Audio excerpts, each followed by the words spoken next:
The struggle of cleaning a fucking espresso machine. There's fucking an attachment for this, an attachment for that. I finally caught your live. Yeah. What's up? Let's make a coffee together and then take my dog for a walk. I was in Pennsylvania this weekend. I went to a thing called like Music Fest. I go every year. What happened to your right eye? It nothing. I purposely tell my barber to do that. I think it looks good. Should I not do it? It's like a little slit.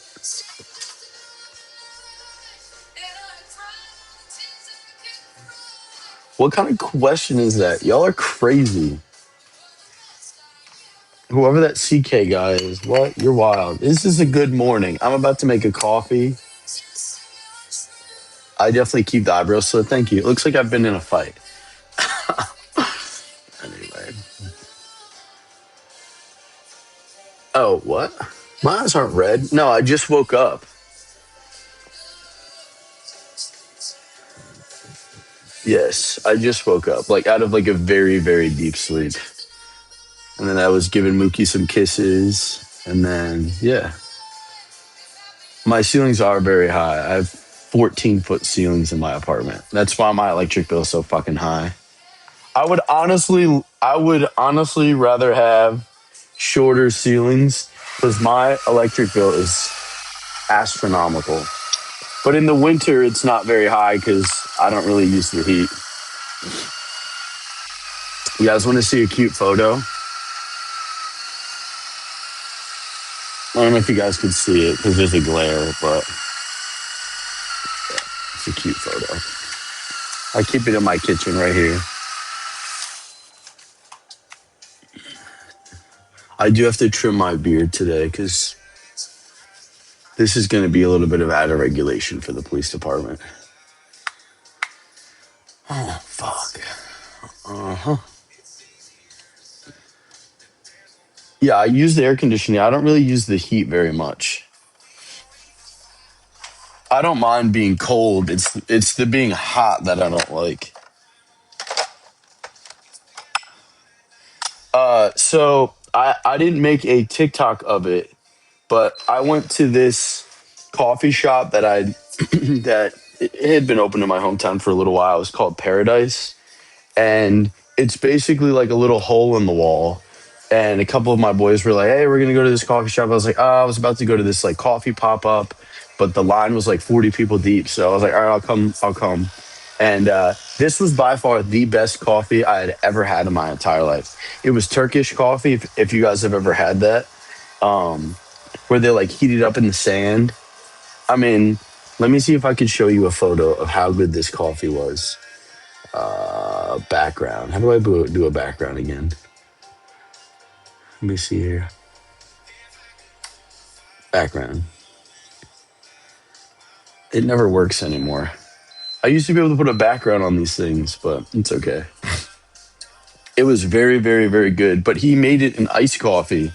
Um, so it had like this perfect like orange color, like caramely color, and I was off the chain. I ended up calling the coffee shop and telling them how good the coffee was. I was like, "This is by far the best coffee I've ever had." Who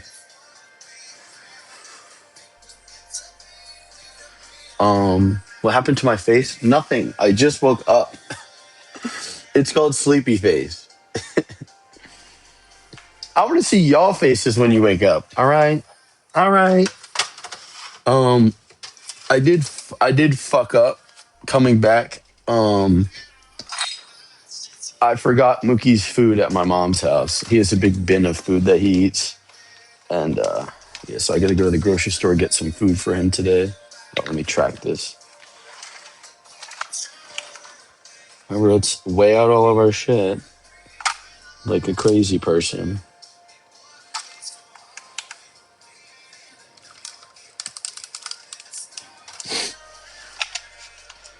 Oh, what up, Wes? What are you guys talking about?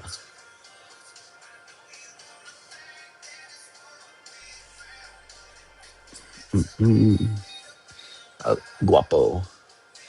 I have a nice nose. Wow, that's the first time I've ever heard that. Not my deviated septum being a trend now. Look at that shit, huh? I wrestled in high school and college, so my face is all fucked up. You have nice ears. Thanks. Thanks, guys. I don't need the compliments. Tell me something good about your day. This photo is my boyfriend Liam. He lives in Hawaii for now.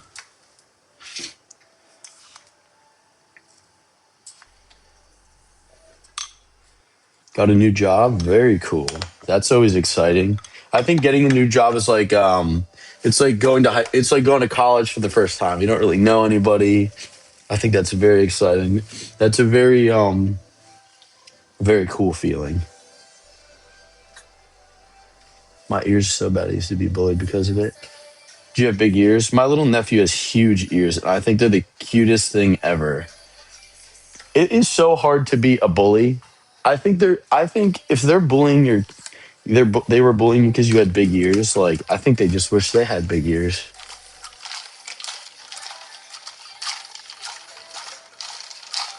Where's my dog? He's sleeping.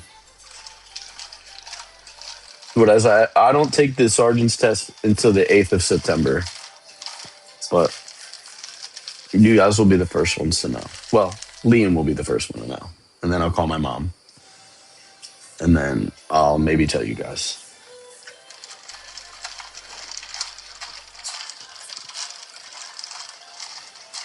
Pookie, why are you crying? I was not crying.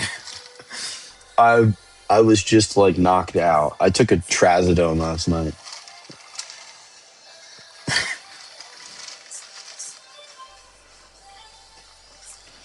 This is good. I don't usually get this creamer. Not that it's bad or anything. I just don't usually get this particular one. And Southern Butter Pecan. Call me an old head, but like this is fire. It has a very unique taste. All right, Mookie, we're gonna go out. We're gonna go out soon, okay? Oh, I'm crying because you look so good. Oh, thank you. Hi, Wes. Wes, talk to me.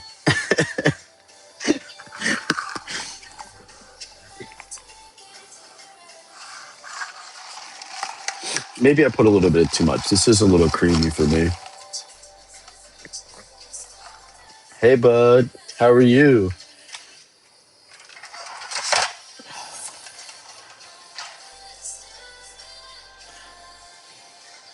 What, Wes? So I sleep on my stomach.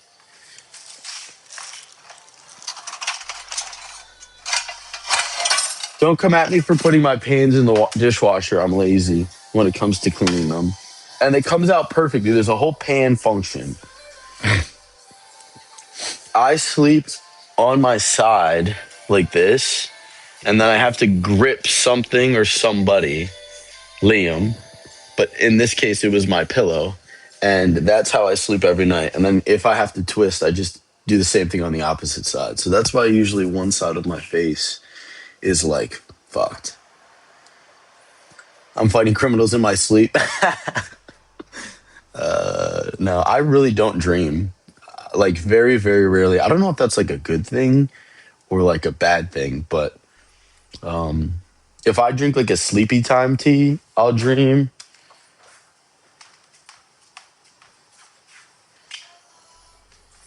Turn the lights on.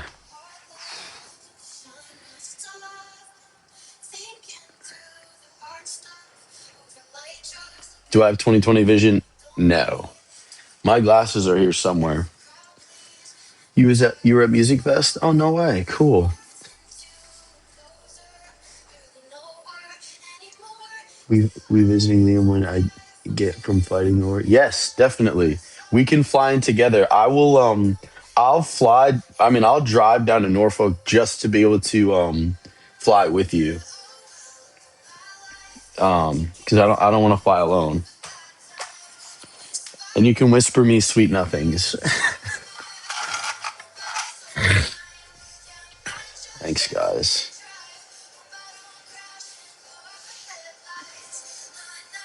Make some bacon. Make some bacon. I'm gonna take Mookie on a walk. I have to like clean my house because I don't know about you guys, but before I leave for like a trip, I try to like clean my house. So then I come back, I'm like, oh wow, it's so clean. This particular time, I didn't do that. So there's kind of like clothing everywhere. I mean, it's not bad. It's just like there's clothing everywhere. Yeah. So you guys like my light wall? Pretty cool, huh? Lake Kari. I'll never live that one down.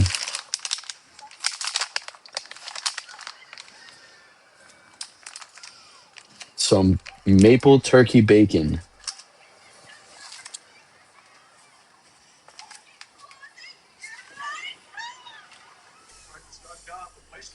I'm right here. Hold on.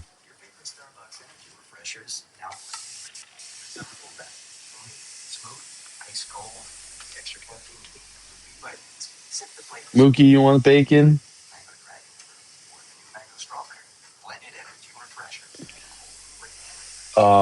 I forget what I was going to tell you guys. There was something I wanted to tell you. I'll just do three. I'll just do three for right now. Four. Um, there was definitely something I wanted to tell you guys. Yeah, you have to go soon, King. No, nope. This Saturday, I'm going to. Austin wants to go. Well, I'm going to go diving. So y'all should go together. Okay. Yeah. He just got an apartment. Did he tell you? He was a little apprehensive about it because he thought it was a fake listing, but I don't think it was. I think he just lucked out with like an older gentleman who was really just trying to get his unit rented. So very sweet. He was like, the parking is free, all the unit, all this, that, and the other thing is included. I was like, Liam, don't miss out on it. Like I would just send it, and he did. So yeah, so a lot of less stress for him. He was stressed out, and it didn't make me feel good.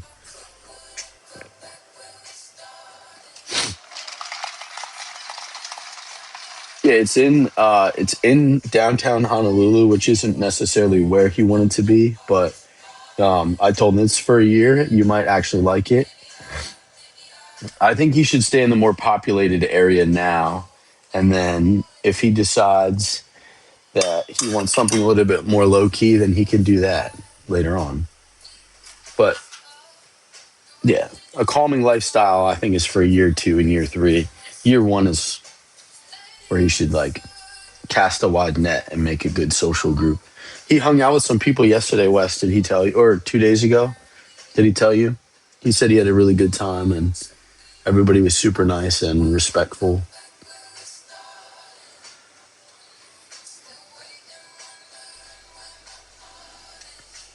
Yeah, the Navy has accommodations, but only for a small period of time, I think. Yeah, Waikiki. Is that Honolulu? I don't fucking know. I'm a tourist. Yeah, but it looks really, really cool. When he sent me the video, I was like, dude, that's really nice. And it's a steal.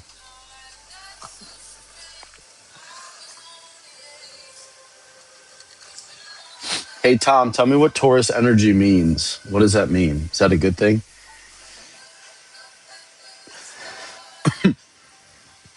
Yes, that's in Oahu, Honolulu, Hawaii. Yeah, so like that part of Hawaii, I guess.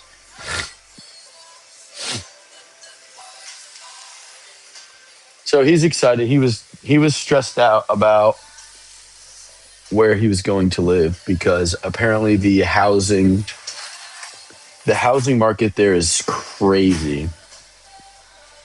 How old was I when I transitioned? What? From a boy to a man? Uh, I don't even know.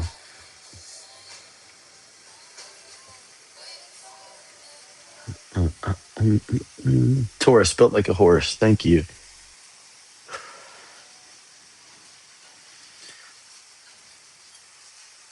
Oh, baby. What time is it? It's 10:30. I could probably hang out for like 15 minutes because I gotta get shit done. I work tonight at 6 o'clock. Um, yep, 6 o'clock. Good morning. Good morning, everybody. Taurus is an earth element. Well, I do like the earth. I'm not wearing boxers. That's why I'm scratching. Right. All right. Good morning, Redfield.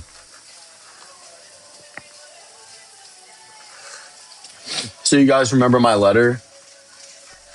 I did text the number, um, and they never texted back. So, is the joke on me or is the joke on them? I used like a text plus phone number, like a fake phone number, I guess, and they never texted back. So yeah, so dog dad, they sent me this hat. It's not a bad hat. It's a little too big though. What did you get on your ACT SAT?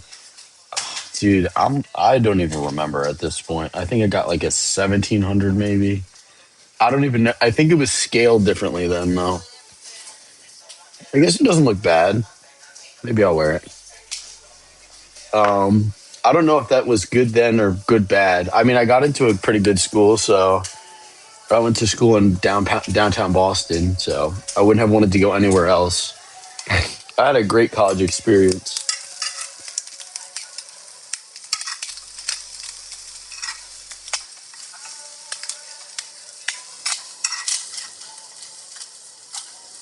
Boston's like the best college town because they have a ton of collectives, so everybody's like saying is that the city is your campus. So all of the schools that have a 208 or whatever the zip code is, 20850, no, that's my zip code. Whatever the zip code is in downtown Boston, if you went to any of the schools that are in the city center, they all share the same facilities. So like anybody from like Suffolk or Northeastern or Harvard or Bentley can go to anybody's gyms, anybody's libraries, and you just scan your like your city ID card. Back then, they used to issue like a city ID where if you were in any of those schools, they'd say like the city is your campus. So yeah, and all the schools shared shit. So like yeah, so my school had a really nice field, but Northeastern had fields that were far away. So like a lot of the other colleges would use our field, and then I'd go to the library at Suffolk, but then I'd go to like the gym at Emerson. So it was very cool. Yeah, very very cool. So we're making bacon. Masshole here, love Boston. Yep, Boston is a great city. I will actually be up there in 22 days. Liam and I are going to a wedding in like the White Mountains of New Hampshire. So we're flying into Boston and we're gonna drive right up to like almost the very tip of New Hampshire, and then the wedding is on a Thursday, which I think is so funny because she's kind of goofy. It's just it tracks with her goofiness, and so we're gonna fly on Wednesday. Wedding is on Thursday. So Thursday night into Friday, we'll stay in New Hampshire, and then Friday, Saturday, Sunday into Monday. I booked us a hotel in Boston, and when I was in college, I worked in restaurants and stuff like that, and I was like a 911 dispatcher and all that shit. But anyway, so one of my buddies who's a pastry chef at this really fancy restaurant that I worked at ended up becoming like a celebrity chef. And hold on, I'll show you. he actually wrote like a book and everything like that. So like this is his book. He was like a pastry chef like way back in the day with me. And so now he was on a ton of TV shows, Ultimate Baking Championship, and like he does a ton of like celebrity master classes on like the cooking show and stuff. Anyway, him and his husband, they're openly gay. Every time I go to Boston, I actually see them, and they just bought a bakery that won like best bakery in Boston, and then they just bought a steakhouse, Mason's Steakhouse, and yeah, so we're gonna be going to the steakhouse that they own that Saturday, and it's supposed to be like a very very nice steakhouse. So we'll dress up and stuff like that. His name is Robert Gonzalez. They own Nouveau Bakery in Quincy Market. So it's like the best bakery I've ever been to. The coffee's fantastic. Robert Gonzalez. Yep. Um, yes. Let me see if I can. I wish I could put like a background up. It doesn't allow me to do a background anymore, but that's okay. Um, my mom has met Liam, yes, just over FaceTime and whatnot, but she's always asking about how he is. Um, yeah.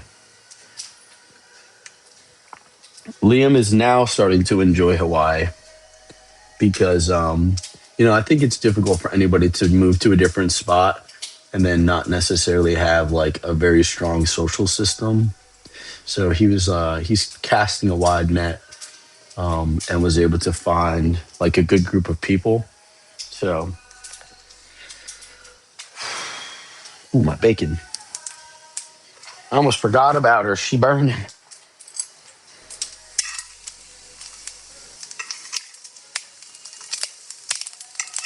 Well, they're burnt.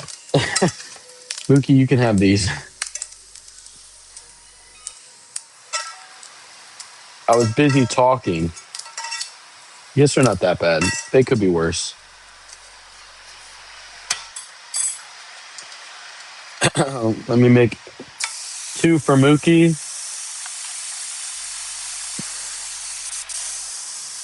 What's burnt bacon is the best. This isn't like that burnt.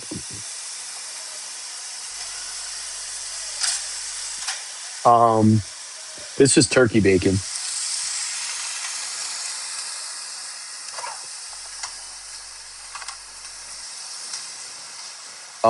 What else? They are fine. Um, will you be visiting Hawaii? I will be in Hawaii for 20 days in November. Liam and I have another wedding, believe it or not, in New York City. So I will be going to New York City for a wedding with Liam, and I will be flying back to Hawaii with him.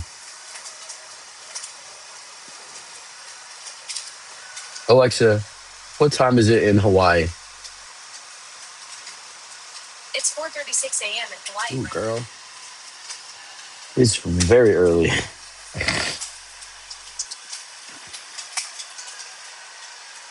Am I sunburnt? No.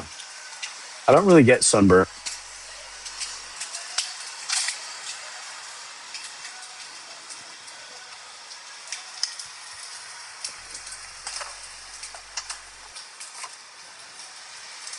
So I do like a sweet and salty like breakfast sandwich. So I do cinnamon sugar bullshit, and then I like the saltiness of the bacon. So don't come at me. I am my own being. You really work nights? I only work nights. I am one of the nighttime supervisors. So I'm currently an officer in charge, or corporal in charge. So there's, yeah. So, but I'll be going for that sergeant, that three stripes soon. I'm ready. I know that one, so you guys might be able to help me out on this. Like, I don't know what my leadership style is. Does anybody know like the leadership styles and like what a good answer would be?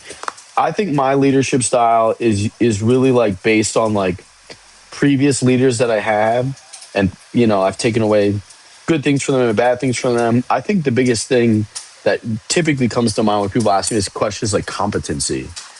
Like, I want a leader that I can look up to and say, he's in a position I want to be in. I want to learn from him, because we've all had, people that we've worked with that are very, very smart that, you wouldn't necessarily want to work for them. And then you've had like really cutthroat people where you're like, okay, well, they're kind of dumb, but like they know what they're doing. So I'm just trying to figure out like what my leadership style is. I just, we're adults with pew pews and we drive fast, and we protect people. So I think my leadership style is just treat everybody as an adult, dignity, like,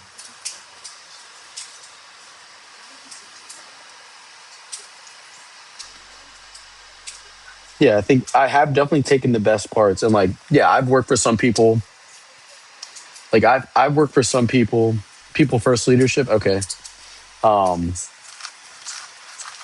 yeah, like my big thing is really understanding, like, and really getting to know like my employees or the people that work for me, because a lot of the personnel issues typically aren't really from work, it's from home. So if they're like fucking up at work, I think my first question is, is everything all right at home type stuff. So for the people. Well, just wasn't sure if anybody's been asked that question and then what their response was.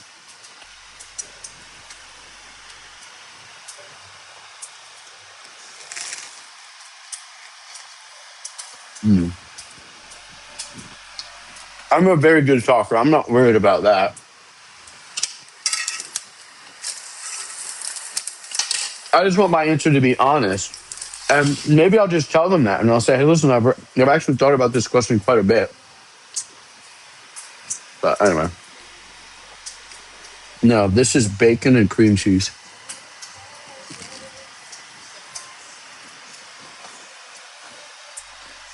Okay.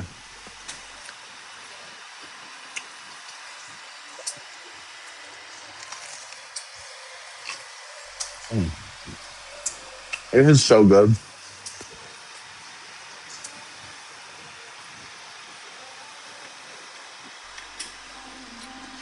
The leadership emphasizes mentoring, feedback, and long-term employee development.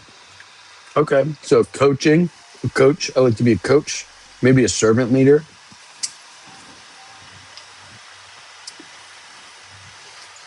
There's a test, but the test is it's usually pretty easy. It's just a matter of like if you're good at your job. But um, I think the interview is definitely more personality based. Your leadership style. What would you do in these circumstances?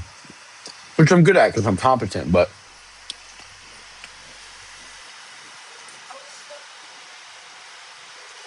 what would I say?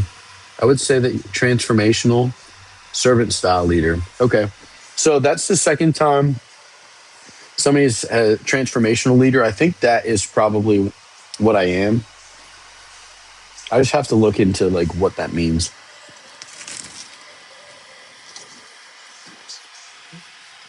I just hit my 8 year.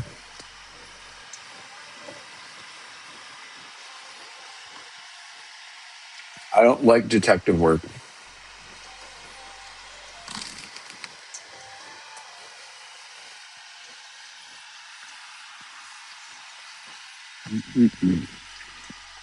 Yeah, I definitely don't want to be a detective.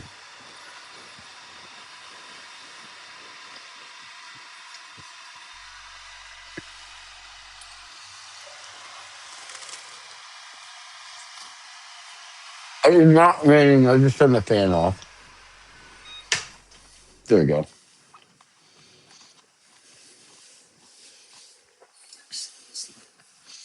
So believe it or not, I have gone to calls where people have recognized me. And if it's a situation where I can recuse myself, then I do. But um, like recently, I went to a theft where somebody had like their furniture stolen off their patio, and they were like, and then I was like, I think they know who I was.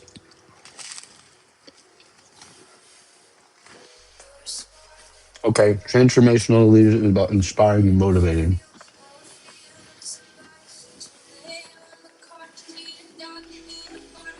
Transformational.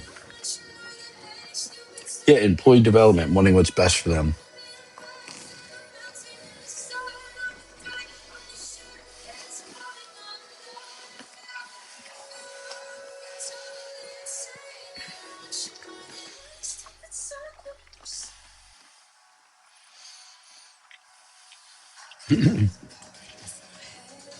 No, they were the victim.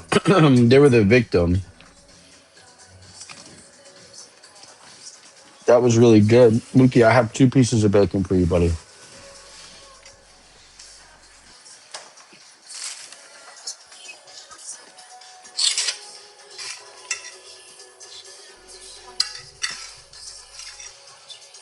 They're just a little hot right now, so hold on.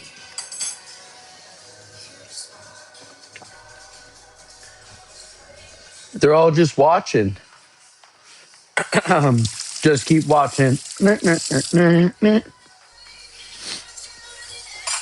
right, let me put my shoes on.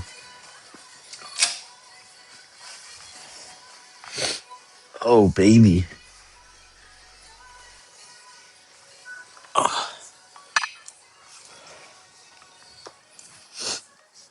Good morning. Good morning. Where do you want to end up at work? Like in 15 years, I'd like to be a chief because I think that I have a lot of good ideas. And I think the difficult part often that I see with chiefs is, or are, that some of them are very operationally, they have a ton of operational experience, but then they can't talk, or vice versa. They're great public speakers, but then don't have any operational experience. And I think that I kind of bring both. And it's not a rare trait. I think a lot of people do that, but they don't end up becoming chiefs because they don't want to. I think that I would be a good chief because I feel like I have a good even ground of both. Yeah, literally admin everywhere. You can have really, really good admin, and then like they get some crazy shit, and like we don't know what to do. We don't know how to. Where's the media staging area? Where's the cooling zone? Where's the warming zone? Where's the like yeah.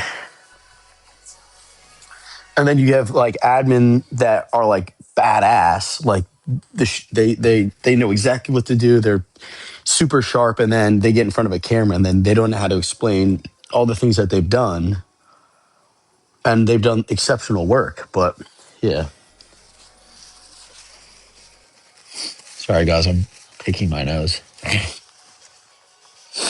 I wanted to get into law enforcement because the cops where I grew up were shit, and I was super against police when I grew up. I was like, yeah, I was definitely one of those people. We pay your salary, which is true, and like anybody who knows my position is we need to be critical on police because they only do what their community stakeholders allow them to do. So like in my particular city, like the community wants us to be an even balance of proactive and reactive, which is great, right?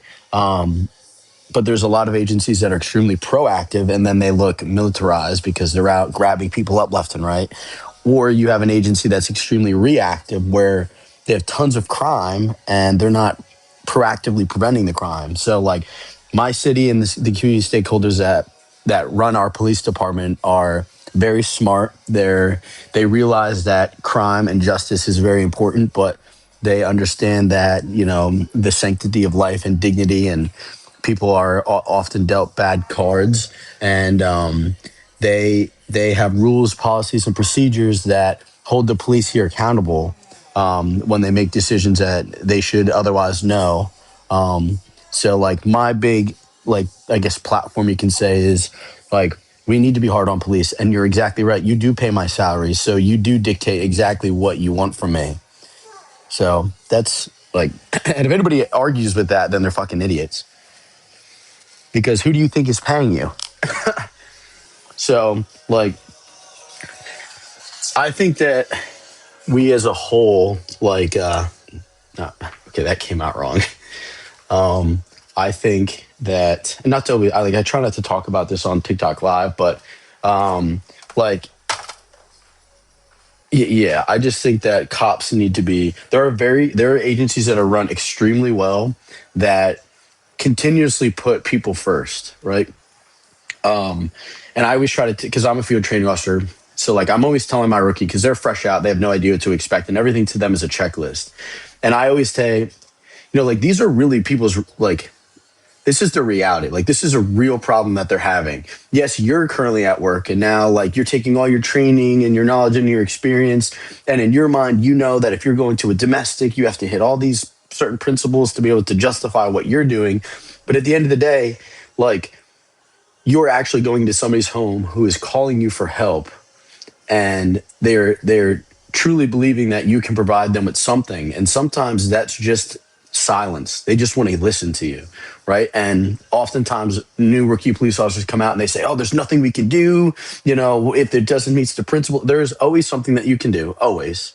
So like I don't allow the officers that work with me to use acronyms, because I think that we work in law enforcement, so we know what they mean. So you have to go get this type of order and this type of order. No, explain to them what that order means, that it's not a glass box that they put, a steel box that we put them in. Like it's just a piece of paper that allows law enforcement a couple extra tools when we get on scene, but it's not going to protect you if your boyfriend beats your ass. Like you need to let her know that that's not okay. This is not okay. Can I take you somewhere? Can I call somebody for you? I will go to the courthouse with you and apply for this order. And I just unfortunately don't see police doing that very much, where to them it's just like, oh, it's another call. And then I get to go to the 7-Eleven. I get to do this. So like, I don't know. I think that's because I grew up in a really abusive household and I just wanted cops to do something, literally anything. It's not up for me to be creative. They should have been creative. I was a child and they just never were. And the problem never solved itself. And they did nothing. So you lose faith in police if you get cops there and they take your dad's side and he was the one that you called the police on, and then they never explained to you their justification for doing things. So then you just lose faith in police. So when people say, oh, I don't trust police, I'm like, there's probably some truth behind that based on their own experience. Like it just like, because I've been there. Like, yes, there was tons of things that they could have done, especially being an experienced police officer. Now there is always something that we can do. Like, even if it's just listening and giving them like your point of view on the situation. Like, hey, listen, I get all your feelings are normal. I get exactly what you're saying. Here are the restrictions in law enforcement. You guys don't live together, right? So we would have to witness the assault in person. Because we didn't witness it in person, you have to go apply for charges on your own. Super easy. I'll take you there. I'll walk you through the paperwork. There's tons of cops that would be like, you got to go apply for charges on your own. We didn't witness it. Like, does that make you feel all warm and toasty inside? Does that make you feel like I'm helping you with your situation? No. So, like, not to talk about policing shit, but like, there's tons of videos online where I see cops pulling somebody over. It fucking pisses me off so bad.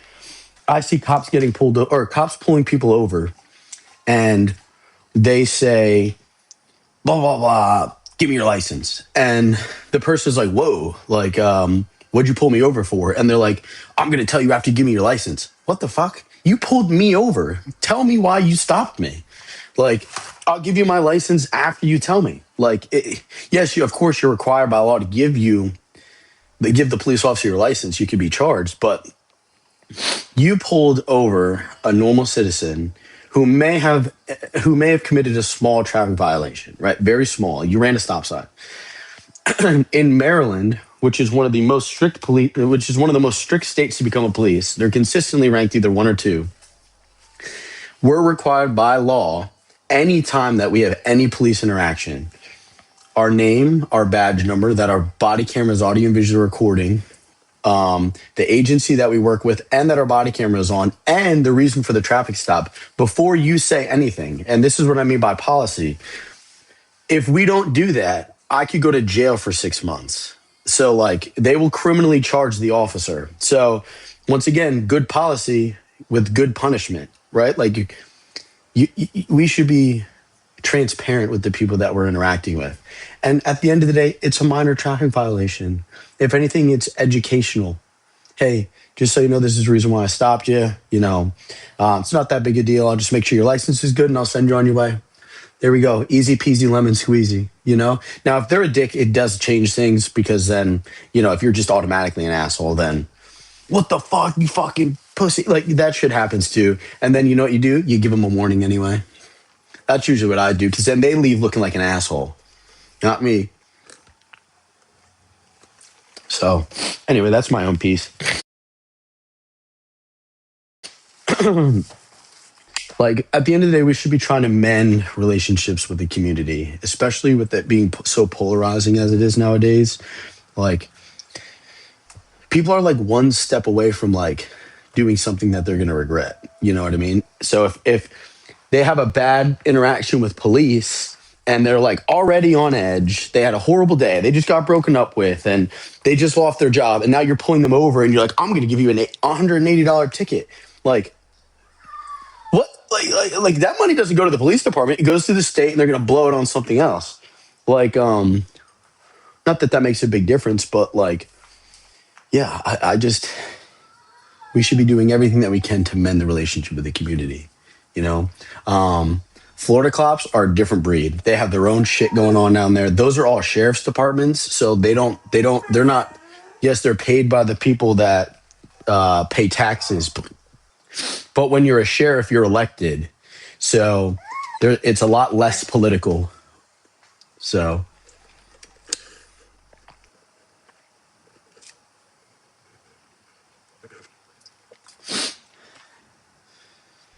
it just gave me a warning because I keep adjusting my pants.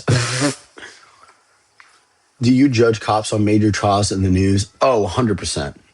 100%. And I don't ever tell anybody my point of view about it. But in my mind, I'm like, what a fucking idiot. What do you want, burger? You want to go outside? You want to come sit with me? Give me 2 minutes, okay, buddy? Oh, all the time. I'm always like, what an idiot. Like, what else?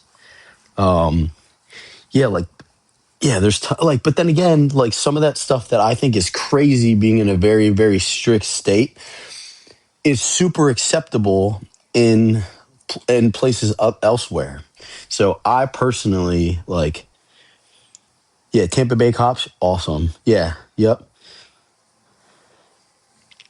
Yeah, there's some really, really good agencies all across the country that cops have it very hard when they say, yeah, so so they call that the soda can effect. And we teach this in our academy where people people will get a call for a theft, right? And you get on scene, and the person is like, it was only a $2 soda. It was a $2 soda. Still probable cause. You still committed a theft, right? So in Maryland, you're required by law to give your name. You're required by law to do this, that, and the other thing. So if you're a good cop, you let them know, like, hey, listen, like, I get it. It's just a $2 soda, but you are still required by law to provide your identification. It sounds like they don't want you charged or whatever the situation may be. You try to ease them a little bit and saying, like, hey, listen, it could get worse if you don't provide your ID, because then we'd have to take you to jail because you're failing to ID. It's just a simple theft. The reason why they call it the soda can effect is people only see the soda can, right? They only see that the soda can is stolen. They don't then see that the guy fought police because he didn't want to give his identification. And say the officer is small and the suspect is large. Now that officer is in a situation where he's getting his ass handed to him, and people only see, oh, but it was, and God forbid it ends where the suspect is really, really beating on the officer and the officer discharges their weapon, right? People will only ever see the soda. And that's why they call it the soda can effect, because they say, oh, well, he just stole a soda. He just stole a soda. Well, yeah, he did. Then he refused to stop for police. He failed to provide his identification. The officer gave numerous warning. Then the officer attempted to go hands-on to stop him from moving, right? Because you're allowed to, limit their movement when they're detained. And then, it was a smaller male or smaller female officer who then got attacked by the suspect. And then the suspect beat the officer almost to death, and they discharged their weapon. But the news will only say, but it was a theft. Oh, the officer discharged their weapon as a result of the theft. No. That's not what happened. And this is why body cameras are fantastic. And anybody that says oh, we don't need body cameras. And I know some cops that have agencies that don't wear body cameras. I was like, you're out of your fucking mind. I would never work for that agency. Um, but they always end up protecting us. And I think that the emergence of body cameras are really starting to show people that law enforcement is a lot better than what we think as a whole. And I'm not talking federal law enforcement. Like, I won't even comment on that because it's so political. But yeah, that is a whole other fucking problem. Flock cameras. I will talk about this. Hold on. So flock cameras are a little fucked because that is a private company. So that's a private company that contracts with private businesses, police departments to supply that product, right? The county that I work in does not use flock cameras. They have their own citywide camera system. So it's extremely secure. It is guided by the principles of our police department, which is what you want, right? People first. It's extremely secure. I don't know if I said that already. And it can only be used for law enforcement database purposes. So if somebody would go in there and query something, it has to have some sort of proper justification. Whereas a flock camera, who knows? Who knows what you're allowed to query? And if there's like a digital signature for a query, like somebody was just like tracked like across state lines who worked at Flock. And he was like tracking his ex-girlfriend, like, and there was no digital signature. Like anytime that we run your license plate or anything like that, there's a digital signature where we could be audited and they'd say, well, why did you run this? Why did you run that? Why did you look this photo up in Flock? We don't use Flock, but so our county is very, once again, our county is very, once again, for, what its community stakeholders want. So if they don't want Flock, they're not getting Flock. They're get that shit's getting out of here. So Flock is a privately owned business. They have their own problems. I think that there probably will be a little bit of government intervention. So, but yeah, like citywide cameras are are great for tracking, endangered adults, people that have Alzheimer's that go missing, small children, missing children. So there are benefits to having cameras in public settings, right? But there is it's a sliding scale. Okay, well, how much surveillance are you willing to have? Because ultimately it does, not that it affects people's privacy because people are being filmed left and right over private cameras, normal cameras, their own cell phone cameras, but it's just, there really is no difference. But the difference is that the government camera is secure. Nobody can query it. All these other private cameras that are affixed to residences and buildings and Ring doorbell cameras, like law enforcement can't just go in and say, let me see your camera. We would need a subpoena for that. So there is no benefit for the public. All of these private cameras don't benefit the public in general. But that one camera that's on a city street does. If your car goes missing, there was an armed robbery suspect, you were just shot, like we're able to track where that vehicle goes. That's the benefit of the public. So, Mookie, most police cameras do not track in the county that I work. And we tell people that, and they're a little bit upset because ours are only real time. So we can't necessarily go back. So it is like a real time camera. So, yeah. So, and some people like that, some people don't. I think it's funny because a lot of the people that get the most mad about cameras, typically when something happens to them, they're like, "Why aren't there cameras?" But they don't track in real time. I'm sorry, they only track in real time. So the cameras that are in the county that I work do not record.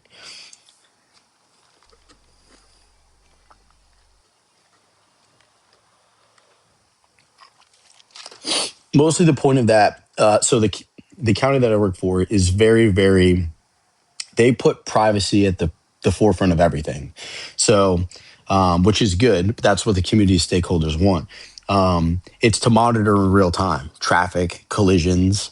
They're able to put certain queries in like red shirt with a blue five. If it's like a small kid that has a red shirt, they're able to pull it up on the camera and say, okay, is it a red shirt anywhere? But that's because that's what this community wants. They don't want to be recorded. So unfortunately, that's a tool that I think that is going to nip people in the ass. Something else that's cool that the I think people obviously understand that law enforcement is a ton of optics. So, like, the school system where I work is extremely wealthy. Like, their budget is in like the billions because there's like Montgomery County is huge. It's like 1.8 million people. The school system is massive, and they don't want metal detectors in the schools, obviously for optic reasons. Where I grew up, there were metal detectors in the schools, and it always looked bad because they're like, oh, it's probably a bad school. They use AI now in the school cameras to be able to see certain movements and bulging and certain weapons checking gestures and stuff like that. So I think that's pretty cool. It's just being piloted in schools, and this is all public information, but I think that's pretty cool. Yeah. It actually just prevented a school shooting here, which is really awesome. Well, somebody ended up getting shot, but the cops were, from what I understand, the cops were dispatched prior to the shooting going off. So everybody always says yikes, but that's what we want. That is a good thing. Yes. It gives you, yes, it's public infrastructure that's supposed to actually keep people safe. You know what I mean? It's none of the data is saved unless they obviously see something, it tracks something. It is kind of sad. Yeah. I personally don't use like Chat GBT or anything like that. I don't use AI for anything. Um, Not like any for a particular reason. I do think that there is like a bigger overall goal with all the information that's being captured. I do think it does have its benefits, but I just personally don't need it. I think it makes people mindless because they're like, oh, what does this, and this? I'm like, you could just Google it and find it yourself. So I think it's going to make people brain rot a little bit.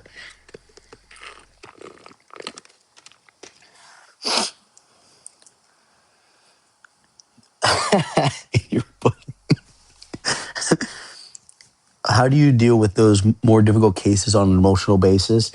So I've been a cop 8 years now, and I'm not sure if you're familiar with like emotional dissidence, where you really just like shut off your what is it, your sympathetic or your parasympathetic system. Like I can't be doing CPR on a small child and crying. Like it just the two things can't happen at once. So I've been a cop long enough where I'm able to know, like, all right, I'm at work and I'm at, you know, so the problem with that is there needs to be a dimmer switch. So, like, another big platform that I talk about a lot is using a dimmer. Like, okay, for some people, that dimmer switch is not really a dimmer. It's either on or off, which is something that happens when you're at your 2 to 3 year mark and you've seen a lot of shit. And then, like, it's that like, oh, I can't, I have to sit at a chair facing the door. Everybody's trying to kill me. Like that is definitely not healthy. And usually that's more of like an ego thing rather than actually being afraid. That's more of them trying to flex that they're a cop, that they're like very situational aware. I was never like that. They're like scanning the exits. Like, yeah, that's more of them being more like egotistical. But there are definitely certain cops that like have PTSD from like officer involved shootings that were on. And they, God forbid, something happens in their life. And I'll give you an example. If somebody dies, right? So say like a family member of yours dies, and they're like in your like immediate family. Oftentimes, law enforcement really doesn't have a time to grieve in that exact moment because we're so used to dealing with death at work that we end up just putting our work hat on and we're like, all right, we need to do this, we need to do this, we need to do this, which is fine. But like my brother died 3 years ago from an overdose. And well, like when I found out about it, I didn't cry. I was just like, all right, we need to do this. I have answers. I have questions. I want to find out this. All right, mom, we're going to do this. She's losing it in the corner. So you just put your work hat on. So unfortunately, like sometimes that dimmer switch is broken, you know? Yeah, well, so military is much different. Military is much different. People in the military definitely come back with, especially if they were deployed in a war zone.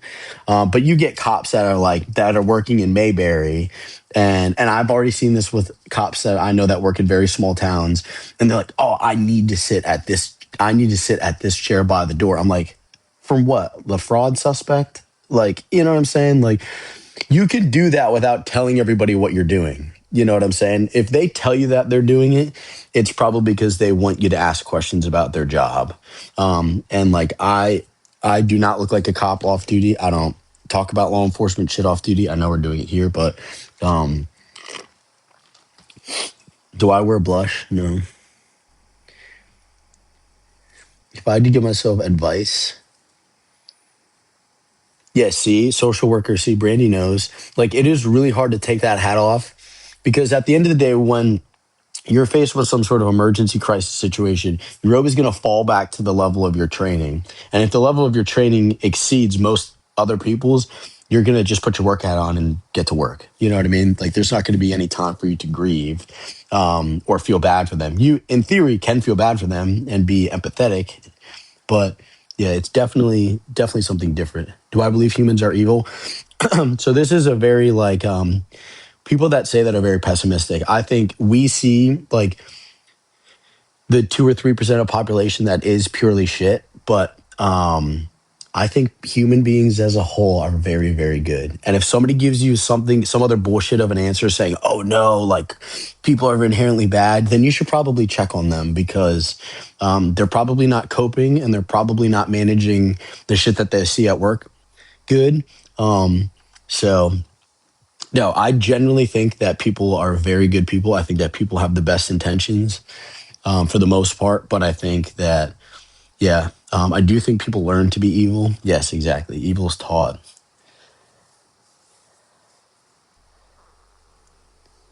Oh, yeah. So 911 dispatcher is a little bit different. There's definitely a different type of paranoia. I just went to a training where they were talking about 911 dispatchers because people think that they're so separate and dissociated. No, they're literally, so it would be, I was a dispatcher for like 6 months.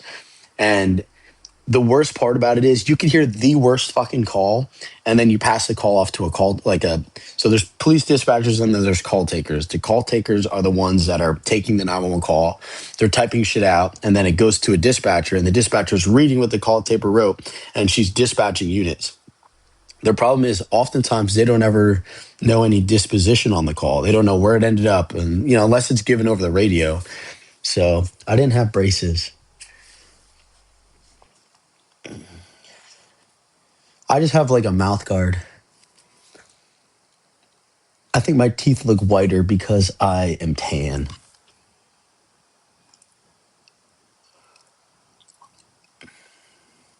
See, I didn't follow enough of the Karen Reed trial. I know a few people that did.